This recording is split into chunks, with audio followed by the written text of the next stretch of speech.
जीवमजीवमदौवम् जिनवरवसहेण जेण निदिष्ठम् देविन्दविन्दवन्दम् वन्दे तं सर्वदा शिरसा वन्दे तं सर्वदा शिरसा।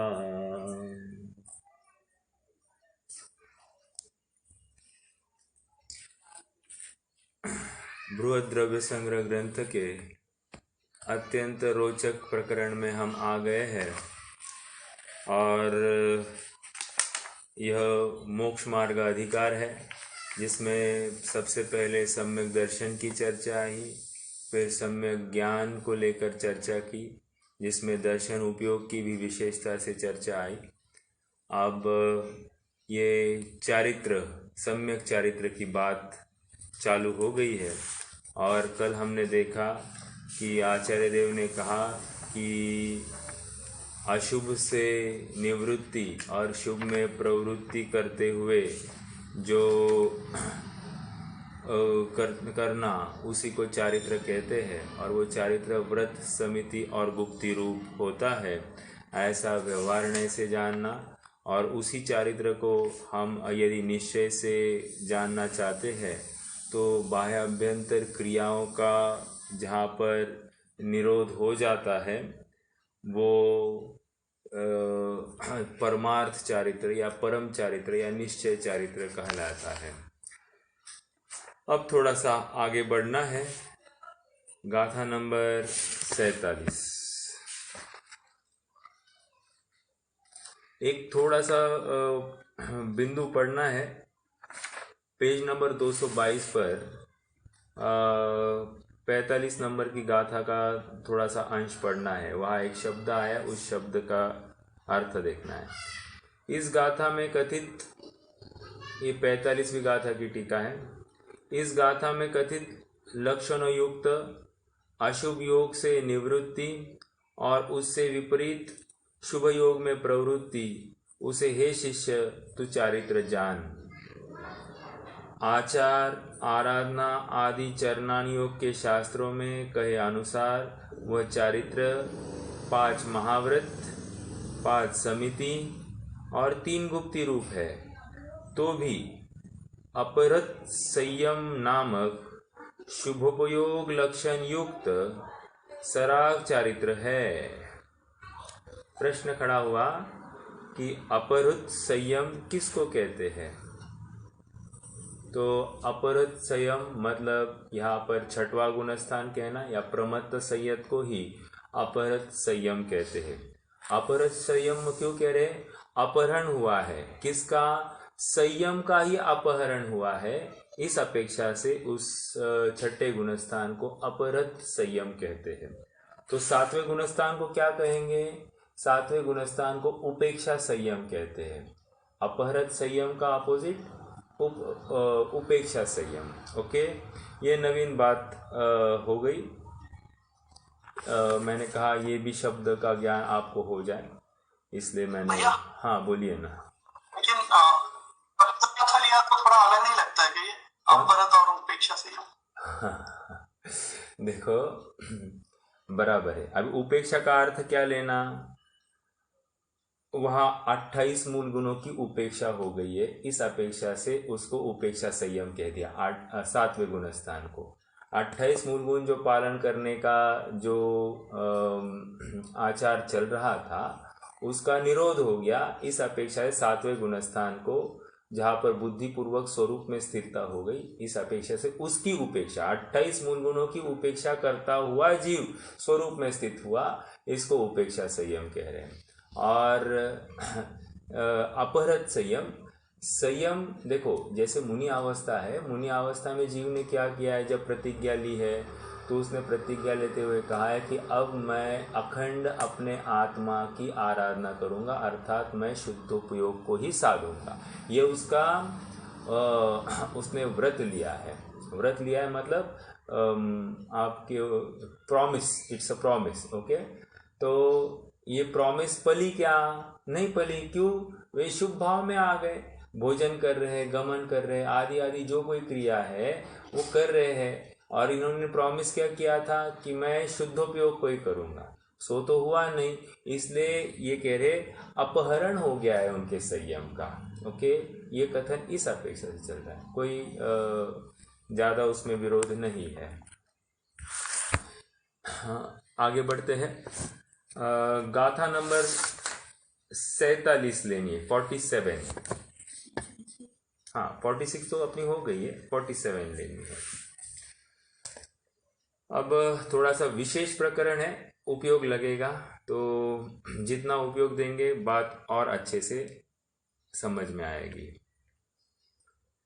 दुविहंपि मोक्ष हेहुम झाणे पावुण दीजम मुनियमा तम्हापयत्त चित्ता जूयम झाणम समभसः। फिर से, दुविहंपि मोक्ष हेउम झाणे पावुण दीजम मुनियमा तम्हापयत्त चित्ता जूयम झाणम समभसः। क्या कह रहे हैं? शब्द को अपन पहले समझते संधि पूर्वक। दुविहम पी मोक्ष हेउम, दुविहम पी मोक्ष हेउम झाने, झाने पाउणदी, पाउणदी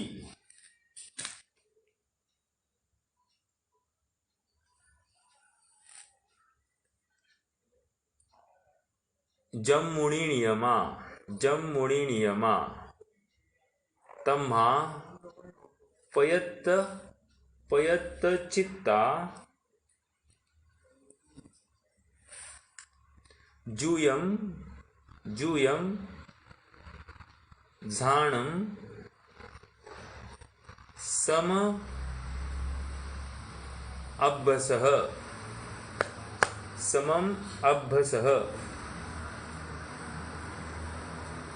सम, समम नहीं, सम म का हलन, अभ्भसः, अ बाहर निकलेगा, अभ्भसः। क्या कह रहे हैं? देखो, दुविहम पी मोक्ष हेउम, दुविहम मतलब दो प्रकार का, ठीक है। मोक्ष हेउ, मोक्ष के हेतु, मोक्ष हेउ मोक्ष के हेतु, दो मोक्ष के हेतु है, हेतु मतलब कारण। झाने, झाने मतलब ध्यान। पाउनदी, पाउनदी मतलब प्राप्त होकर। जम मुनि नियमा, जम मतलब जिस प्रकार, मुनि, मुनि मतलब मुनि, नियमा मतलब नियम से। पाउनदी मतलब प्राप्त होते हैं, वो तो आया था। सेकेंड लाइन, तम्हा, तम्हा मतलब इसलिए।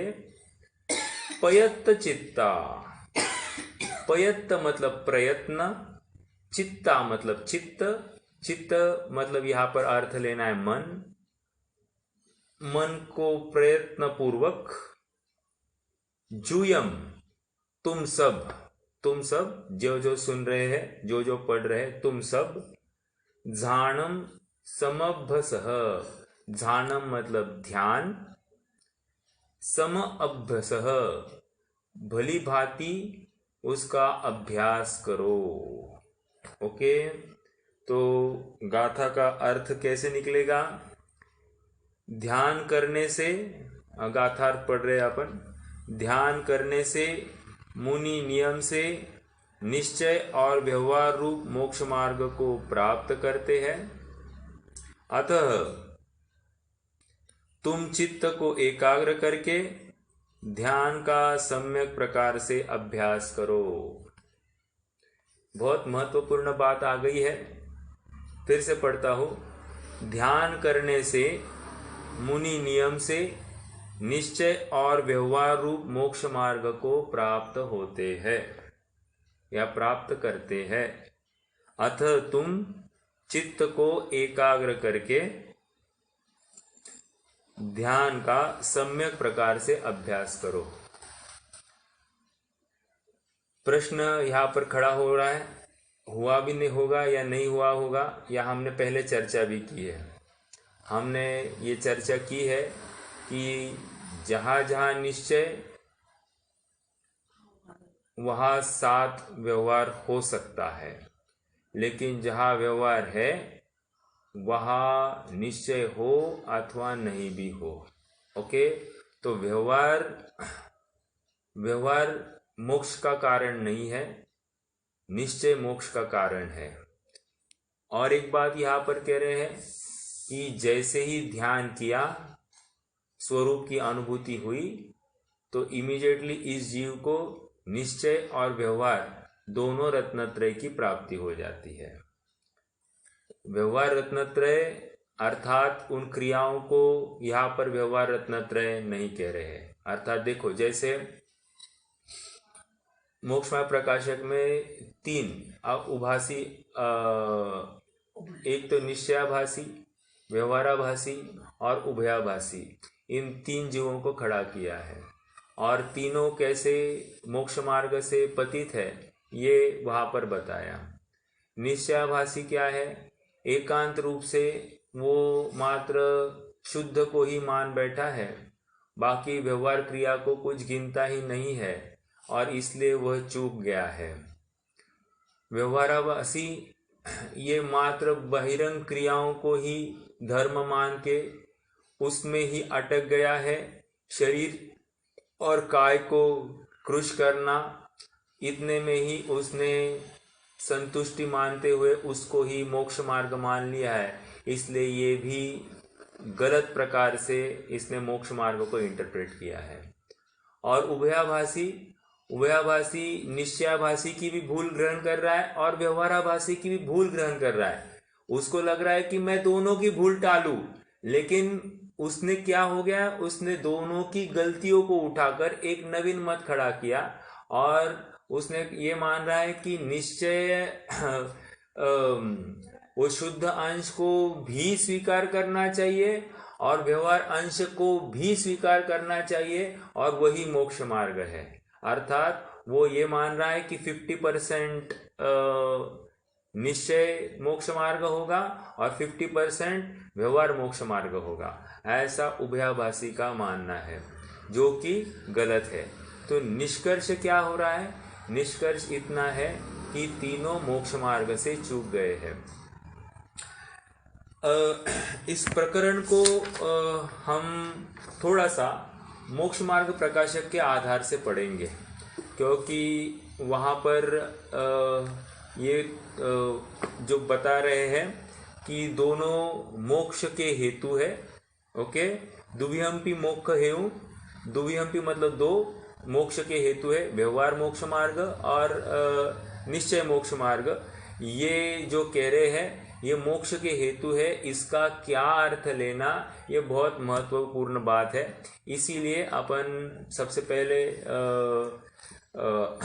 मोक्ष मार्ग प्रकाशक का कुछ रेफरेंस लेंगे। वहाँ से पंडित जी ने 2-3 प्रश्न खड़े किए हैं, उन प्रश्नों को समझेंगे और उसके बाद में अपना मेन तर्क निकालेंगे। ये देखिए पेज नंबर 250 है। मुकेश भाई अगर आप ओपन कर सकते हैं तो प्लीज। 250 मोक्ष मार्ग प्रकाशक,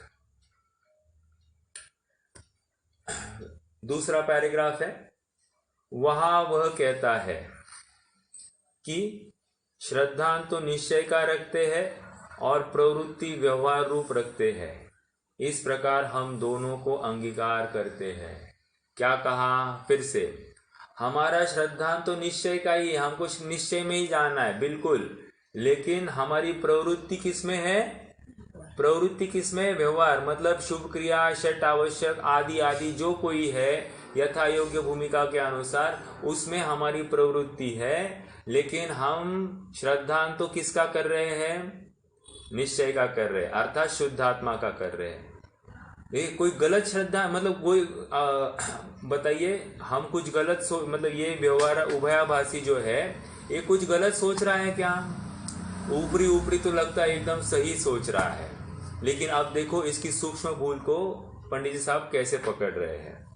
क्या कह रहा है फिर से प्रश्न देखिए, श्रद्धा निश्चय का रखते हैं और प्रवृत्ति व्यवहार रूप करते हैं। What is this? श्रद्धा मतलब शुद्धात्मा की प्राप्ति होनी चाहिए, ये हम बिल्कुल मानते हैं, लेकिन हमारी प्रवृत्ति व्यवहार में होती है। प्रवृत्ति मतलब क्या? हमारा पुरुषार्थ किस में हो रहा है? व्यवहार में हो रहा है, ऐसा कह रहे हैं, जो कि योग्य नहीं है। देखो अब उसका समाधान, सो ऐसा भी नहीं बनता। पहले ही चोट में उन्होंने खंडन कर दिया। जो तुम मान रहे हो कि निश्चय का श्रद्धान करना और व्यवहार में प्रवृत्ति करना, ऐसा योग्य नहीं है। क्यों योग्य नहीं है? क्योंकि निश्चय का निश्चय रूप और व्यवहार का व्यवहार रूप श्रद्धान करना योग्य है। निश्चय का निश्चय रूप, जैसी वस्तु है, निश्चय की परिभाषा क्या है? जैसी वस्तु है वैसा उसको ग्रहण करना, सो निश्चय। तो निश्चय का निश्चय रूप श्रद्धान करना और व्यवहार का व्यवहार रूप श्रद्धान करना, सो योग्य है। एक ही नय का श्रद्धान होने से एकांत मिथ्या तो होगा। मात्र मैं निश्चय का श्रद्धान करूं तो एकांत मिथ्यात्व, मात्र व्यवहार का श्रद्धान करूं तो एकांत मिथ्यात्व। समझ में आया? और ये क्या है? निश्चय का श्रद्धान कर रहा है, व्यवहार की प्रवृत्ति है, तो इसने भी एक ही नय का श्रद्धान रूप ले लिया है। तथा प्रवृत्ति में नय का प्रयोजन, हाँ बोलिए। मतलब ये जो है ये व्यवहार से भी मोक्ष मार्ग होता है, ऐसा सोच रहा था क्या? हाँ, ये निश्चय से भी मोक्ष मार्ग है और व्यवहार से भी मोक्ष मार्ग है। ये दोनों को बैलेंस करना चाह रहा है। बैलेंस इन द सेंस क्या है कि व्यवहार को भी उपादेय मान रहा है और निश्चय को भी उपादेय मान रहा है। तो लेकिन ये भी मान रहा है कि निश्चय ध्यान से ही कार्य होता है, ये भी मान रहा है, लेकिन साथ साथ व्यवहार को उपादेय मान रहा है कि व्यवहार उस निश्चय का कारण है, ऐसा मान बैठा है। सर्वथा सर्वथा सर्वथा इस शब्द को पकड़ना।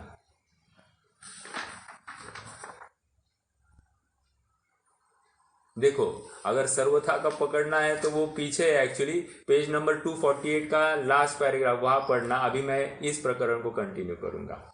ओके, क्या बात आ गई थी फिर से? सो ऐसा भी नहीं बनता क्योंकि निश्चय का निश्चय रूप और व्यवहार का व्यवहार रूप श्रद्धान करना योग्य है। मैं थोड़ा सा इसको एक्सप्लेन करता हूं।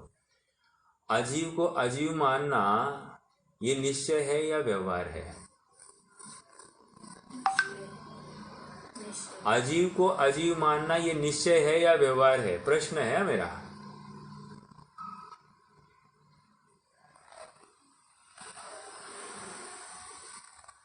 व्यवहार है, व्यवहार है। और कोई? व्यवहार निश्चय है। निश्चय है, ओके। और किसी को कोई कहना है?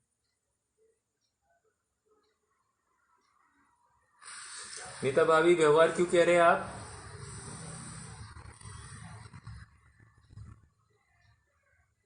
जो मान रहे हैं ना, अजीब ही अजीब है, जीव ही जीव, तो मान्यता की वजह से। नहीं नहीं नहीं, इसमें क्या है? मानेंगे तो क्या तकलीफ है? जो जिसका है उसको उसका ही मानना, इसको अभी जस्ट मैंने बताया ये क्या होता है। जो जिसका होता है उसी का मानना, उसको निश्चय कहते हैं। जैसी वस्तु है वैसे वस्तु का निरूपण करना, उसको निश्चय कहते हैं।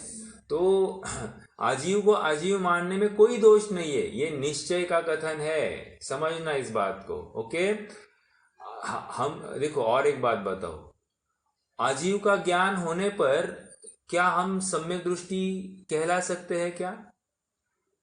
अजीव का ज्ञान होने से क्या हम सम्यक दृष्टि कहला सकते हैं? नहीं नहीं नहीं। क्यों? उसको वैसा माना नहीं ना भैया जी, सिर्फ ज्ञान हुआ है। नहीं, वो तो होना चाहिए। मतलब निष्कर्ष क्या है भैया? अजीव हो ये सकता। स्वयं का निर्णय होना चाहिए ना, परद्रव्य का निर्णय कर। ओहो, देखो यहाँ पर ये कह रहे जैसे जीवादि प्रयोजन भूत तत्व, ऐसा कहा कि नहीं कहा? तो हमने अप्रयोजन मतलब प्रयोजन भूत जीवादि, जीवादि मतलब क्या? अजीव, पुद्गल, धर्म, अधर्म, आकाश काल, ये प्रयोजन भूत तत्वों को हमने जाना, तो उससे क्या हो गया? श्रद्धे उनमें विपर्यप्त नहीं, यथार्थ उसमें श्रद्धान करे तो उसको सम्यक तो नहीं हो सकता क्या? देखो छह ढाला को अच्छे से समझा होगा तो ये भी समझ में आएगी बात। ओके, तो यदि हमने उसको जीवादि प्रयोजनभूत तत्वों को यथार्थ से श्रद्धान करे तो उसको सम्यक तो कहना चाहिए। तो आजीव को भी श्रद्धान यथार्थ रूप से कर, आजीव को अजीव रूप श्रद्धान किया, उसी को तो यहाँ पर सम्यक तो कह रहे। जीव को जीव रूप श्रद्धान किया, इसी को यहाँ पर निश्चय से सम्यक तो कह रहे। समझ में आ रहा है क्या? व्यवहार सम्यक, उसको सम्यक दृष्टि कहेंगे कि नहीं कहेंगे, मेरा तो प्रश्न इतना ही था। जो वस्तु जैसी है वैसी स्वीकार करना, अर्थात मानना, ग्रहण करना, हो गया उसका। ग्रहण का अर्थ, अभी देखो ये खोलेंगे यहाँ पर ग्रहण का अर्थ क्या होता है। तो ग्रहण करना मतलब जानना, मानना। ओके, उसको ग्रहण कह रहे हैं। ग्रहण मतलब क्या? उसको उस रूप अनुभव, अनुभव तो स्वरूप का होगा। देखो जैसे मैंने अपने घर को स्वीकार किया, अर्थात अपने घर में प्रवेश किया, अपना मानकर प्रवेश किया, इसका मतलब क्या?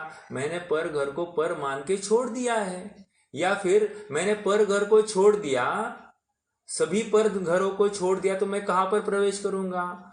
बट नेचुरल मैं अपने घर में प्रवेश करूंगा। दोनों अपेक्षा से चर्चा चल रही है। पर घर मतलब सभी पर घर की बात आ गई। ओके, तो दोनों को हम सम्यक्त्व कह सकते हैं, जिसको जैसा है वैसा स्वीकार करना। आइए थोड़ा सा यहां से पढ़ते हैं। तथा प्रवृत्ति में नय का प्रयोजन ही नहीं है। प्रवृत्ति पुरुषार्थ, प्रवृत्ति तो द्रव्य की परिणति है। वहां जिस द्रव्य की परिणति हो उसको उसी का प्ररूपित करे सो निश्चय नय, और उसी को अन्य द्रव्य की प्ररूपित करे सो व्यवहार नय। आ रही है अपनी परिभाषा। जैसे जीव के आश्रित इस पुद्गल की क्रिया को हम उसको धर्म कह दे। ओके, जैसे देव दर्शन किया, देव को नमस्कार किया, और इसको, इस जीव को जो देव दर्शन करता है सो धर्मी जीव, हमने ऐसा टैग लगाया, तो ये व्यवहार का कथन हो गया। क्योंकि जीव का आरोप उस शरीर की क्रिया के माध्यम से शरीर में करना, सो ये कह रहे हैं कि ये व्यवहार का कथन है। ओके, तो क्या कह रहे हैं?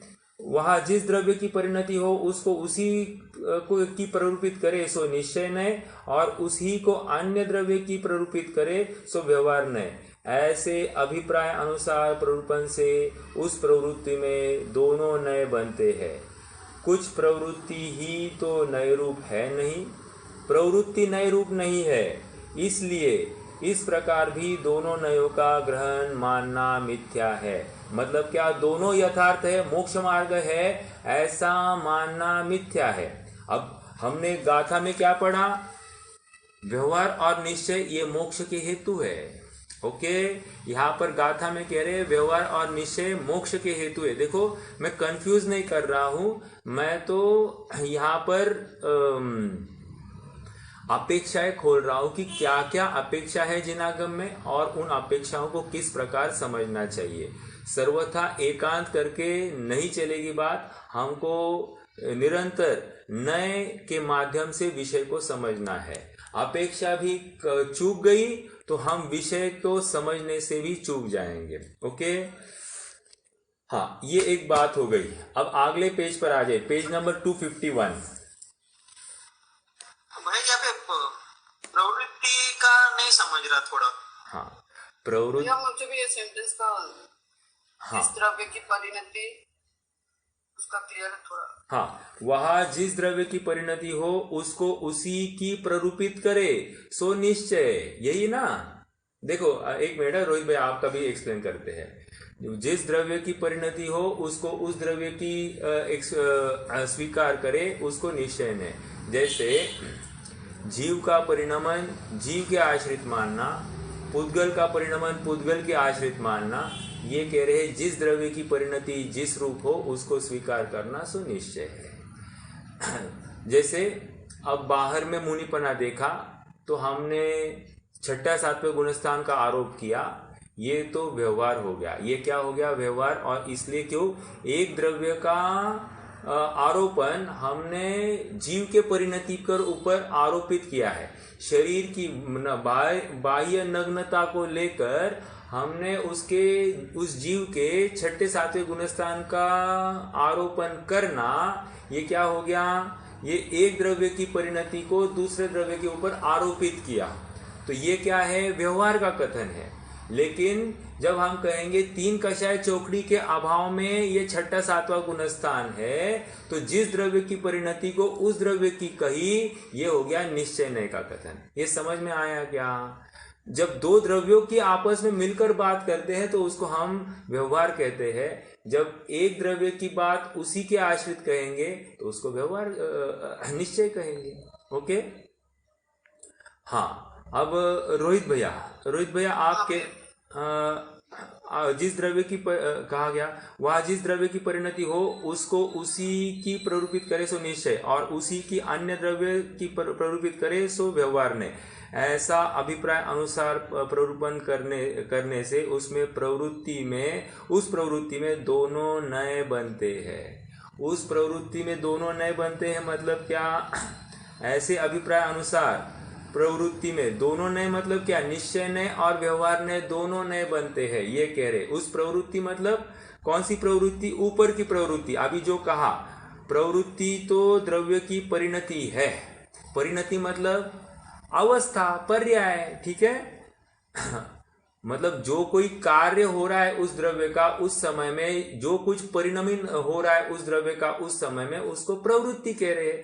तो पुद्गल की या शरीर की प्रवृत्ति अलग है और जीव की प्रवृत्ति अलग है, ये कह रहे हैं। यदि हम पुद्गल की या शरीर की प्रवृत्ति के आश्रित जीव की प्रवृत्ति कहते हैं, उसको हम व्यवहार कहेंगे। और यदि जीव की प्रवृत्ति जीव रूप कहते हैं, पुद्गल की प्रवृत्ति पुद्गल रूप कहते हैं, तो इसको हम निश्चय कहेंगे। बस इतनी सी बात है यहाँ पर। ओके, ऐसे अभिप्राय अनुसार प्ररूपण से उस प्रवृत्ति में दोनों नए बनते हैं। कुछ प्रवृत्ति ही तो नए रूप है नहीं।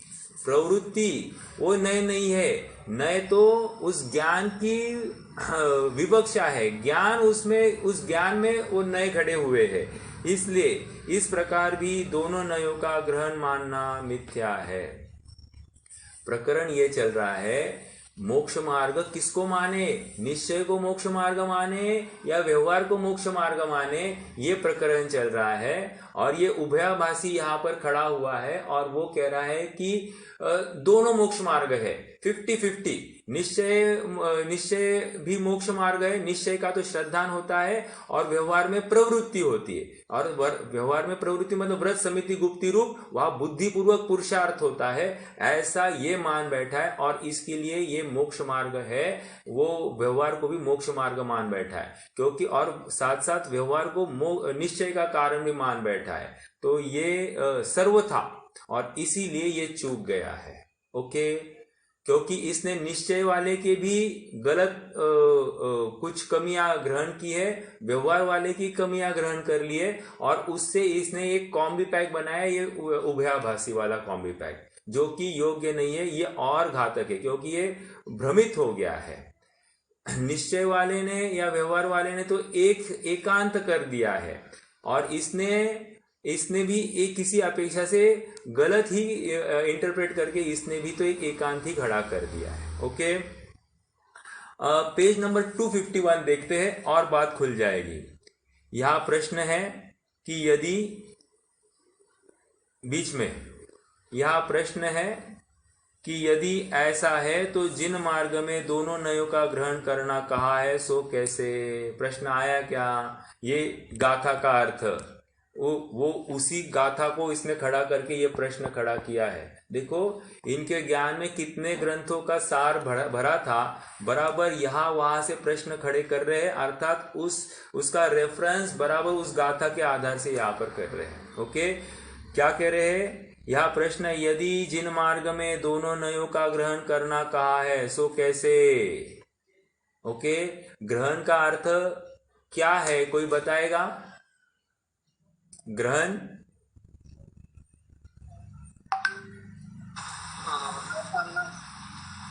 वैसा मानना, जानना, ग्रहण ग्रहण मतलब वैसा मानना। ओके, तो दोनों को मोक्ष का कारण मानना, ये ऐसा जिनागम में कहा है ना? मोक्षस्य कारणम हेउ, है ना? दुविहम्पि मोक्ष हेउम, मतलब मोक्ष के हेतु है दुविहम्पि दो। तो कह रहे क्या? निश्चय और व्यवहार। तो इसमें क्या गलती है? और यहाँ पर बिल्कुल वही प्रश्न है, यदि ऐसा है तो जिन मार्ग में दोनों नयों का ग्रहण करना कहा है सो कैसे? उसका समाधान, जिन मार्ग में कहीं, देखो मैं आपको थोड़ा पहले बताऊं, ग्रहण का अर्थ सर्वथा कहीं जानना भी होता है और कहीं उपादेय को भी ग्रहण कहते हैं। ओके, तो यहाँ पर पहला निश्चय नय का ग्रहण करने का अर्थ निश्चय नय को उपादेय जानना। ओके, उपादेय रूप ग्रहण करना, और प्रॉपर बात करूं। और व्यवहार नय का ग्रहण करना मतलब व्यवहार जैसा सहचारी है वो मोक्ष का कारण नहीं है, ऐसा जानना, इसको ग्रहण करने का अर्थ हो गया। देखो मैं थोड़ा सा और बताऊं, एक उदाहरण दूं तो उदाहरण के माध्यम से आपको बात पल्ले पड़ेगी। जैसे कोई बच्चा है और माँ कहीं बाजार जाती है, तो माँ बच्चे को कहती है कि बेटा देखो, बिल्ली उस दूध को पी न जाए, ख्याल रखना। तो यह मात्र बिल्ली है या अन्य पशु भी है, जैसे कोई कौवा भी है, वो भी आकर दूध में मुंह मार जाए, या फिर अन्य कोई भी संभवित प्राणी है वो उसमें आकर, या कुत्ता भी आकर उसमें मुंह मार के चला जाए, मात्र बिल्ली है या सभी है? तो यहाँ पर अर्थ क्या लेना है? अगर वो सर्वथा मात्र बिल्ली को ले तो क्या होगा? बिल्ली को लेकर तकलीफ ये होगी कि वो यथार्थ रूप से समझा नहीं अभिप्राय को। बिल्ली के अपेक्षा वो सभी जितने भी यथा योग्य उस दूध को बाधा पहुंचाने में समर्थ है, उन सभी चीजों से इसकी रक्षा करनी है। ओके, लेकिन अगर वो नहीं समझा है तो उसने गलत इंटरप्रेट किया, तो ग्रहण नहीं किया, उसने समझा नहीं है। और एक उदाहरण दूं, एकदम फिर सुनाया होगा उदाहरण। जैसे कोई नई बहू आई है, और नई बहू आई है और माता जी कहती कि बेटा जाओ जरा गैलरी में से ये कचरा किसी आदमी को देख कर डालना। तो आधा घंटा होता है, वो कोई आती ही नहीं है नीचे। तो माता जी देखने जाती है, तो माता जी पूछती क्यों बेटा, इतना देर क्यों लग रहा है तुम्हें कचरा डालने? तो कह रहे माता जी आप ही ने तो कहा था आदमी को देख कर डालना, तो आदमी ही नहीं दिखा तो मैं कहाँ डालूंगी? तो ये जो है, इसने यथार्थ अर्थ का ग्रहण नहीं किया। ओके, तो अब वैसे ही यहाँ पर दोनों नयों का ग्रहण करने का तात्पर्य इतना ही है कि निश्चय नय को उपादेय रूप ग्रहण करना, और व्यवहार नय को ये मोक्ष मार्ग तो नहीं है, मोक्ष मार्ग का सहचारी है, इस रूप में आप इसको ग्रहण करना। ओके, मोक्ष मार्ग नहीं है, मोक्ष मार्ग का सहचारी है, ऐसा मोक्ष मार्ग है ऐसा ग्रहण नहीं करना, इसको ग्रहण करने की बात चल रही है। ओके, तो ये शब्द शब्द में फेर है, इस फेर को नहीं समझेंगे तो तकलीफ होगी। अब पढ़ते हैं समाधान। जिन मार्ग में कहीं तो निश्चय नहीं की मुख्यता लिए व्याख्यान है, उसे तो सत्यार्थ ऐसा ही है ऐसा जानना। जैसे आत्मा शुद्ध है, आत्मा बुद्ध है, हाँ, निश्चय नहीं, सत्यार्थ ऐसा ही है, स्वभाव से ऐसा ही ऐसा जानना। ओके, तथा कहीं व्यवहार नहीं की मुख्यता लिए व्याख्यान है, ऐसा उसे ऐसा है नहीं, निमित्त आदि की अपेक्षा उपचार किया है। जैसे देवशास्त्र गुरु सम्यक्त्व का कारण है। अब ये क्या है? इनको सर्वथा सम्यक्त्व का कारण माने तो जीव पुरुषार्थ क्यों करे? समझ में आ रहा है? तो इनको ये व्यवहार से इनको मोक्ष सम्यक्त्व का कारण कहा है, तो ये क्या है? ऐसा है नहीं, उपचार से ऐसा कहा जाता है। ये समझ में आ रहा है क्या? तथा कई व्यवहारने की मुख्यतः लिए व्याख्यान है, उसे ऐसा है नहीं, निमित्त आदि की अपेक्षा उपचार किया है ऐसा जानना। इस प्रकार जानने के नाम ही दोनों नयों का ग्रहण है। इस प्रकार मतलब यथार्थ रूप से उनका जो प्रयोजन है उनको जानने का नाम ही क्या है, उन दोनों नयों का ग्रहण है।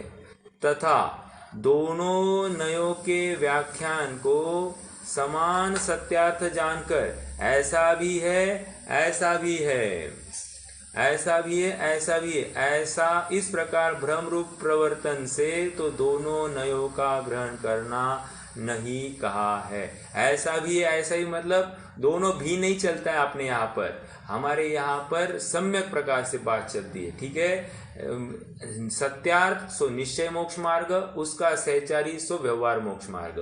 तो अब प्रश्न ये है, मोक्ष की प्राप्ति निश्चय से होती है या व्यवहार से होती है, और कितना %?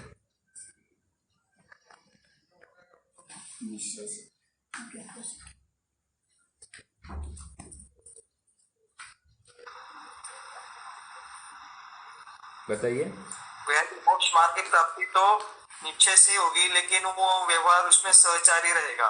बहुत अच्छा, मतलब सहचारी मतलब वह उपादेय रूप नहीं है। देखो मैं और एक बात आपके लिए खड़ी करूं, देखो लौकिकता में पाप के त्याग के लिए देव शास्त्र गुरु की साक्षी में पाप का त्याग किया जाता है। जो कोई गलती हो गई उसका त्याग के लिए हम भगवान को साक्षी मानते हैं और भगवान के सामने जाकर हम हमारे दुष्कृत्यों का प्रायश्चित या फिर उनका त्याग करने की भावना भाते हैं।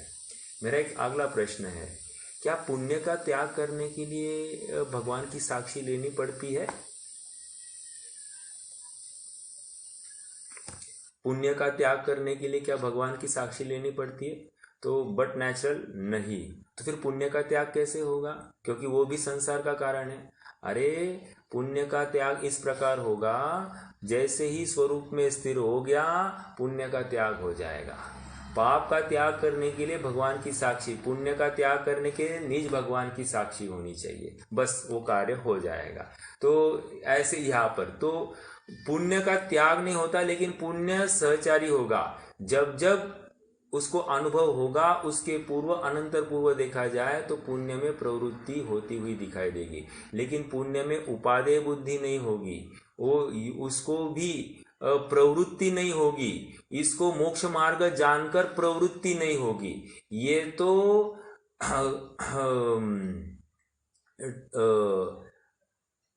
ये तो बंध का कारण है, आत्मा से दूर होता हुआ कारण है। लेकिन क्या करे, आत्मा में स्थित नहीं होता जानकर ये इस प्रकार की प्रवृत्ति करता हुआ दिखाई देता है। ठीक है, लेकिन हे बुद्धि से वहां पर प्रवृत्ति होती है, ऐसा समझना चाहिए। ठीक है, तो एक बात ये हो गई। तो निष्कर्ष ये है कि निश्चय मोक्ष मार्ग ये 100% मोक्ष का कारण है, और व्यवहार मोक्ष मार्ग ये 0% मोक्ष का कारण है। ओके, ये बिल्कुल पक्की बात है। इसी प्रकार से अपना श्रद्धान होना चाहिए। जैसा है निश्चय का कथन, जैसा है वो सत्यार्थ जानकर स्वीकार करना, और व्यवहार का कथन ये ऐसा है नहीं, उपचार से ये कथन किया गया है। ओके, हाँ जी। जैसे उपवास आदि को मोक्ष का कारण कहना, व्रत आदि को मोक्ष का कारण कहना, ये जितने भी है, मुनि अवस्था को मोक्ष का कारण कहना, ये सब उपचार के कथन है। निश्चय या व्यवहार के कथन है। निश्चय का कथन तो एक अपने शुद्धात्मा में लीनता, रमनता, स्थिरता, उसी का जाननपना, उसी में अपनत्व, यही मोक्ष का कारण है। ओके, तो वो निश्चय का कथन हो गया। और व्यवहार के कथन ये सब बातें, व्रत समिति गुप्ति आदि जो कुछ है, ये सब व्यवहार के कारण।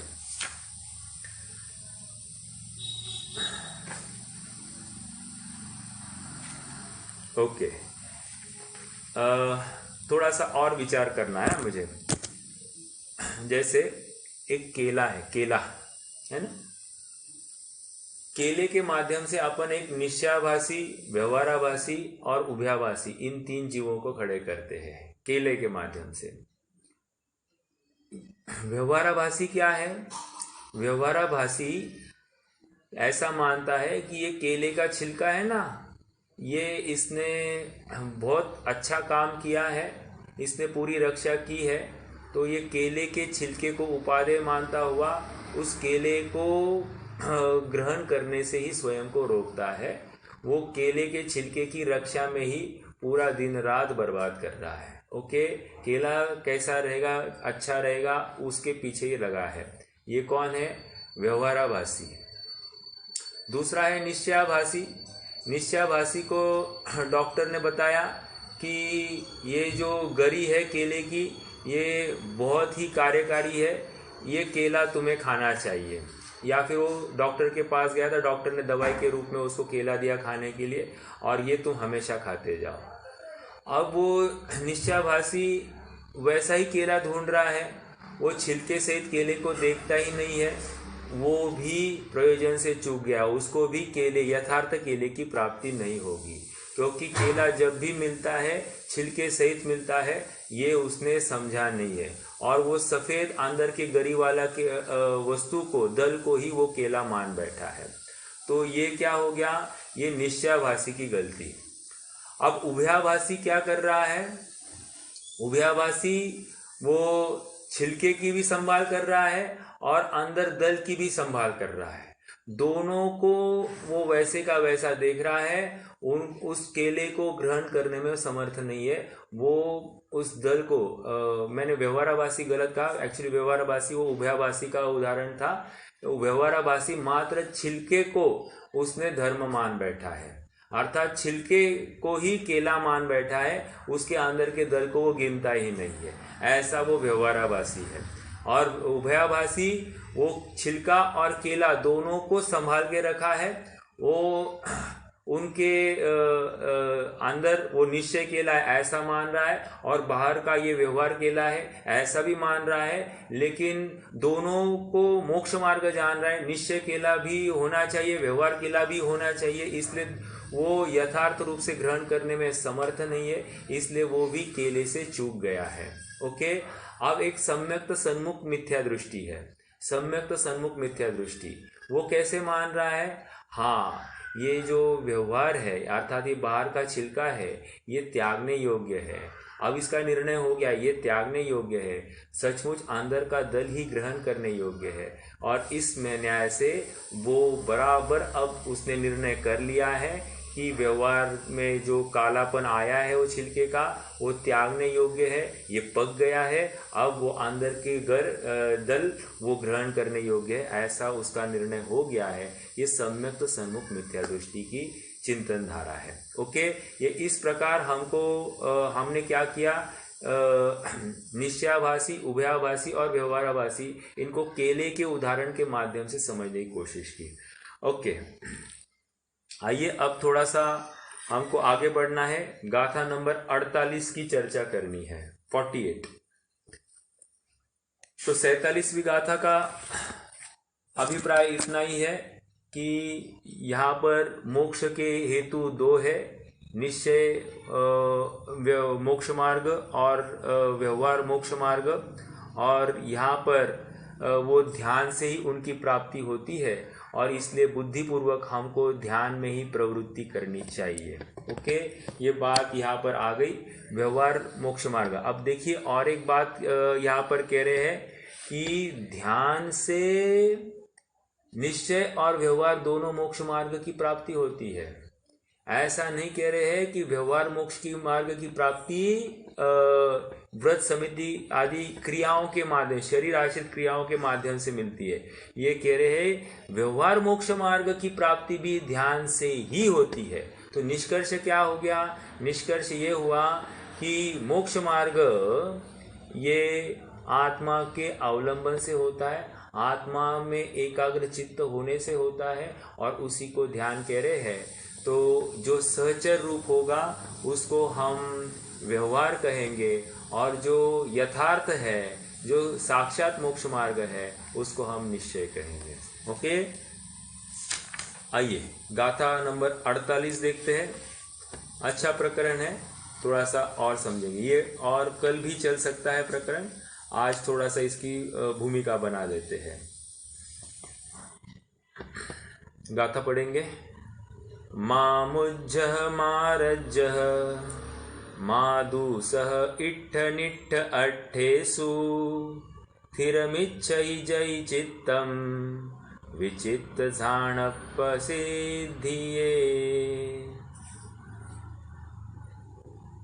फिर से। मामुज्जः मारज्जः मादूसः इट्ठ निट्ठ अट्ठेषु स्थिरमिच्छै जै चित्तम् विचित्त झाणप्पसिद्धिये। देखो ये आध्यात्मिक गाथा है।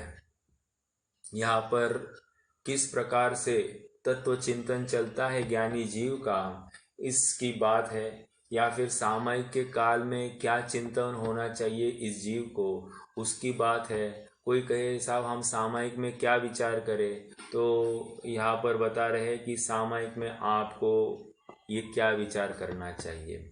ओके। मामुज्जः मारज्जः मादूसः। ओके, 3 बातें कह रहे हैं। मामुज्जः, ओके, अपन शब्द भी देख रहे। मामुज्जः मारज्जः मादूसः। दुसह नहीं कहना, दूसह। दू उकार बड़ी है ना, तो उसको प्रोनाउंस भी ज्यादा करना। दूसह। इट्ठ हलंत करना, अ बाहर निकालना। अनिट्ठ अट्ठेसु। ओके, तीन शब्द निकले। इट्ठ अनिट्ठ अट्ठेसु। अट्ठेसु। Second line. थिर थिर। मिच्छहि मिच्छहि जयि चित्तम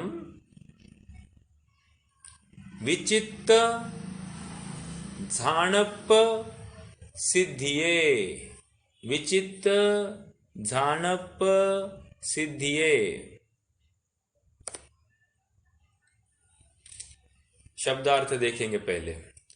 माँ, माँ मतलब मम्मी नहीं, माँ मतलब नहीं, मम्मी नहीं, ओनली नहीं, ठीक है। मुज्जह, मुज्जह मतलब मोह। तो टोटल पूरा अर्थ क्या होगा? मोह नहीं करो। ओके। दूसरा, मां रज्जह, मां रज्जह, रज्जह राग, रज्ज राग, तो राग नहीं करो। दूसरा। तीसरा, मां दूसह, मां दूसह, दूस, दूस मतलब द्वेष, दूषण, दूस दोष, द्वेष, ठीक है। इट्ठ, इट्ठ इष्ट, अनिष्ट, अट्ठेसु पदार्थ, अर्थात किसी पदार्थ को इष्ट जानकर मोह मत करना, अनिष्ट जानकर मोह मत करना, थोड़ा सा समझना है। या इष्ट जानकर राग नहीं करना, अनिष्ट जानकर द्वेष नहीं करना। ओके। जई, जई मतलब यदि, सेकेंड लाइन। जई यदि स्थिरमिच्छहिम, स्थिर मतलब स्थिर, मिच्छहिम इच्छित, इच्छा, यदि स्थिर होने की इच्छा है, किसके स्थिर होने की इच्छा? चित्तम, चित्तम, यदि चित्त को स्थिर करने की इच्छा है, तो कह रहे विचित्त झानप सिद्धिये। और विचित्र, विचित्र मतलब विचित्र, विचित्र मतलब अनेक, झानप ध्यान की, सिद्धिये सिद्धि करने के लिए। ओके, तो अब पूरा अर्थ क्या होगा गाथा का? यदि तुम विचित्र अर्थात अनेक प्रकार के, अथवा विचित्र का दूसरा अर्थ दे रहे, विकल्प जाल रहित। विचित्र का अर्थ क्या है? विकल्प जाल रहित ध्यान की सिद्धि के लिए चित्त को स्थिर करना चाहते हो तो इष्ट और अनिष्ट इंद्रिय विषयों में मोह, राग और द्वेष न करो। ओके, देखो यहां पर मुज्जह कह दिया। मुज्ज मतलब मोह नहीं करना। तो यहाँ पर मोह नहीं करने का अर्थ दर्शन मोह की अपेक्षा है। ओके, क्यों?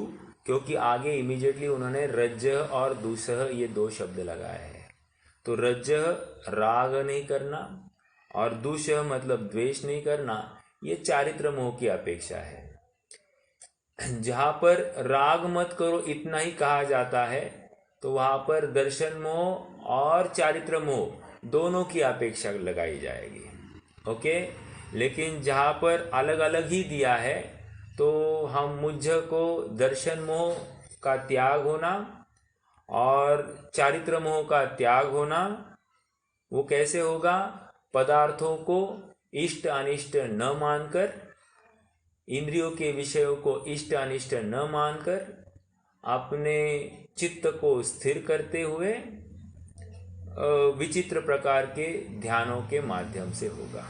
ओके, अब देखिए यहाँ पर काफी शब्द है। सबसे पहले अपन विचित्त इस शब्द का विचार करते हैं। व्हाट इज विचित्त? विचित्र मतलब अभी देखा हमने अनेक।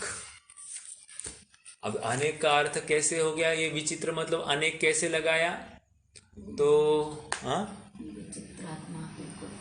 तो हम देखो 2-3 जगह पर हमने पढ़ा है, लेकिन किसके उस वहाँ पर ध्यान गया है, लक्ष्य गया, मैं नहीं जानता। एक तो भक्तामर का अंतिम छंद है, चित्रम किमत्र यदि ते, चित्रम किमत्र यदि ते, तो चित्रम, तो चित्रम का अर्थ वहां पर अनेक प्रकार। ओके, वहां पर भी वही अर्थ है। एक हमने महावीर अष्टक स्तोत्र में देखा है, क्या है? विचित्रात्माप्येको नृपतिवर सिद्धार्थ तनया। तो विचित्र आत्म अपि एको। ओके, तो विचित्र का अर्थ वहां पर भी अनेक है, अर्थात विचित्र का अर्थ वहां पर ये निकल रहा है, अनेक ज्ञेयों को जानते हुए आप एक ही ज्ञेय को जानते हैं, ऐसा। अपि विचित्र अनेक प्रकार के ज्ञेयों को जानते हुए भी आप एक ही ज्ञेय को जानते हैं। अनेक ज्ञेयों को जानते हुए मतलब लोकालोक उनके ज्ञान में झलक रहे तो अनेक ज्ञेय हो गए, और वे अपने शुद्धात्मा को ही उपादेय रूप उसी को ज्ञेय मानकर उसमें प्रवृत्त हो रहे हैं, इसलिए एक को ही जान रहे हैं, ऐसा वहां पर अर्थ हो गया। वहां पर अर्थ महावीर भगवान अनेक प्रकार के हैं ऐसा नहीं करना, ठीक है। तो वहां पर भी विचित्र ये शब्द आया, यहां पर भी विचित्र ये शब्द आ रहा है। ओके, तो विचित्र का अर्थ क्या लेंगे? विचित्र मतलब अनेक प्रकार के। दूसरा झानप सिद्धि, अर्थात ध्यान की सिद्धि अनेक प्रकार के ध्यान की सिद्धि करनी है। अच्छा, ध्यान अनेक प्रकार के होते हैं क्या? ध्यान एक ही प्रकार का होता है। फिर यहाँ पर अनेक प्रकार की क्यों कह रहे हैं? तो इसका अर्थ ये समझना कि अनेक प्रकार के ध्यान मतलब अनेक प्रकार के ध्यान की मुद्रा। क्या कहा? अनेक प्रकार के ध्यान की मुद्रा को अनेक प्रकार के ध्यान की सिद्धि, ये शब्द आ रहा है। वैसे आपके जानकारी के लिए बताऊं, ध्यान की 84 मुद्राएं बताई गई है। ओके, लेकिन अभी वर्तमान में ये चतुर्थ काल की अपेक्षा वहां पर उनकी सिद्धि भी होती है, लेकिन वर्तमान में तो मात्र पद्मासन या खड्गासन, खड्गासन तो पंचम काल में भी नहीं है, पद्मासन के माध्यम से ही मुक्ति होगी एक बात।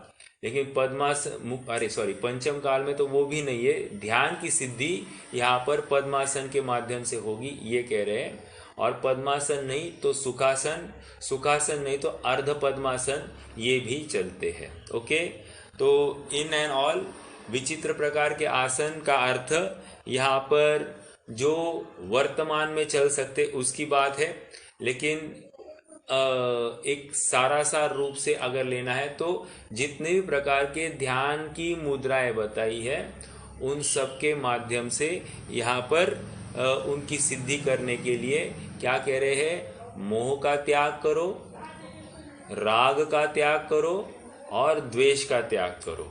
इन सब के त्याग स्वरूप हमको ध्यान होता ही होता है, ऐसा यहाँ पर बताया जा रहा है। ओके, ध्यानप्प सिद्धि है।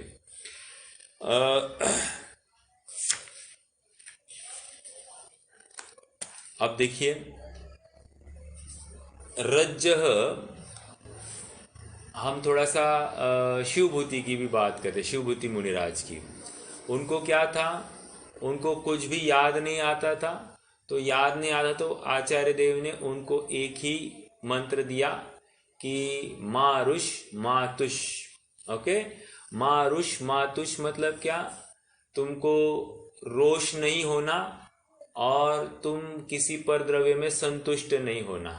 संतुष्ट का अर्थ राग और रोष का अर्थ द्वेष। ओके, तो पर के प्रति ना द्वेष हो ना पर में तुम्हें राग हो, ऐसा तुम निरंतर चिंतन करते रहना, तुम्हारा कार्य हो जाएगा। क्यों? क्योंकि वो तो 5 महाव्रतों के नाम तक वे जानते नहीं थे, मात्र उसके भावों के स्तर को वे समझ पाते थे। ओके, अष्ट प्रवचन मात्रिका का ज्ञान उनको था। कहने की बात इतनी है कि उनको उतना भी पद या सूत्र याद नहीं रहा, रटते रटते भूल गए। फिर मार्ग में कोई महिला उनको चावल के धान को भिन्न करते हुए दिखाई दी, तो उन्होंने उस महिला को पूछा कि तुम क्या कर रही हो? तो उसने कहा कि तुष्माश भिन्नम। तो तुष मतलब छिलका, मांस मतलब दल।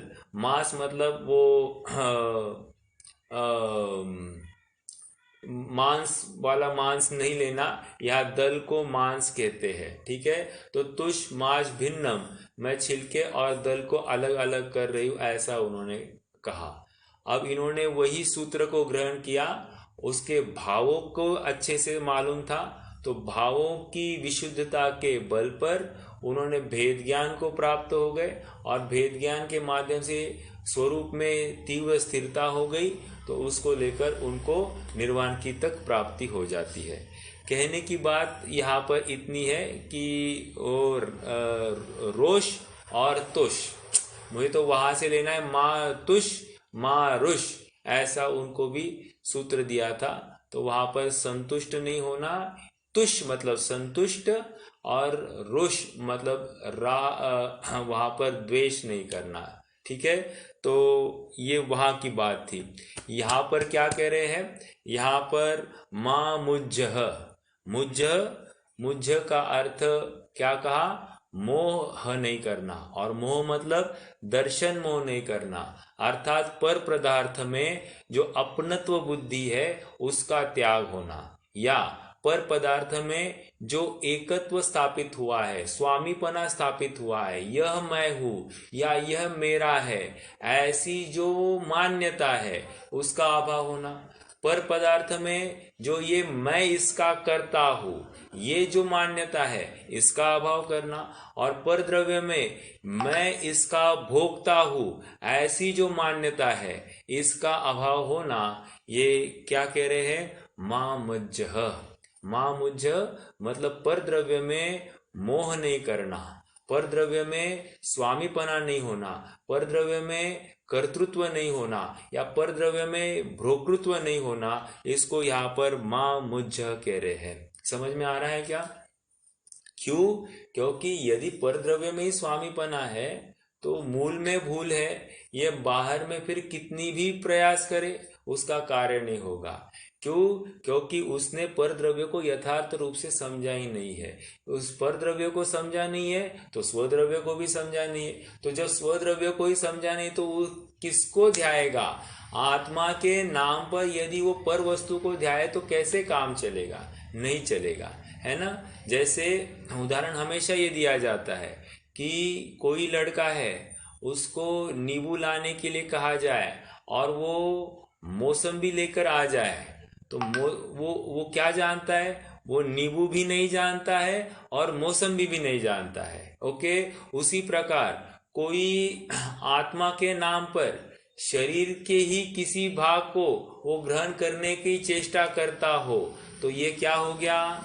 ये भी इसने अतिक्रमण किया है, पर द्रव्य के माध्यम से उसने कर्तृत्व मान लिया है, और पर द्रव्य को स्वयं ने पर द्रव्य का स्वामी मान बैठा है, या पर द्रव्य में स्वामीपना स्थापित कर बैठा है। इसीलिए यहाँ पर कह रहे मां मुझ्झ। मुझ्झ मतलब मोह मत करो, इस शरीर के प्रति, इस छिलके के प्रति तुम मोह मत करो, ये तुम्हारा नहीं है। इसमें जो कोई स्वामीपना स्थापित है इसका त्याग हुए बिना या अपने स्वरूप की स्वीकृति हुए बिना तुम्हें सम्यक्त्व की या तुम्हारा ध्यान यथार्थ नहीं होगा। ओके। एक दूसरा क्या है? रज्जः। रज्जः अर्थात राग की रज्जः मतलब राग की बात है, पर द्रव्य में राग नहीं करना। ओके, देखो राग कैसे होगा? पर द्रव्य को इष्ट मानकर या पर द्रव्य को अनिष्ट मानकर। जैसे जैसे थोड़ा सा समझाता हूं।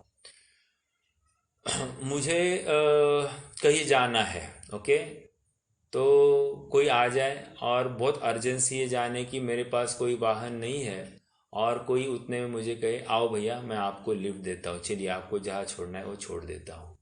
तो क्या हो गया? एक के साथ में राग हो गया। अब मैं आगे बढ़ रहा हूँ, मार्ग में किसी पुलिस वाले ने मुझे रोक दिया, मतलब हमारी गाड़ी को रोक दिया। अब रोक दिया तो मुझे जाने की जल्दी है, तो मेरा क्या होगा? उस पुलिस वाले के प्रति द्वेष होगा। अब जैसे ही वो हमको कोई आता है और कहता है कि भैया जान दो, अपनी गाड़ी है, छोड़ दो, तो और वो पुलिस वाला उसकी बात मानता है और छोड़ देता है, तो उस जिसने हमारी सिफारिश की है उसके प्रति हमारा क्या होगा? फिर से राग होगा।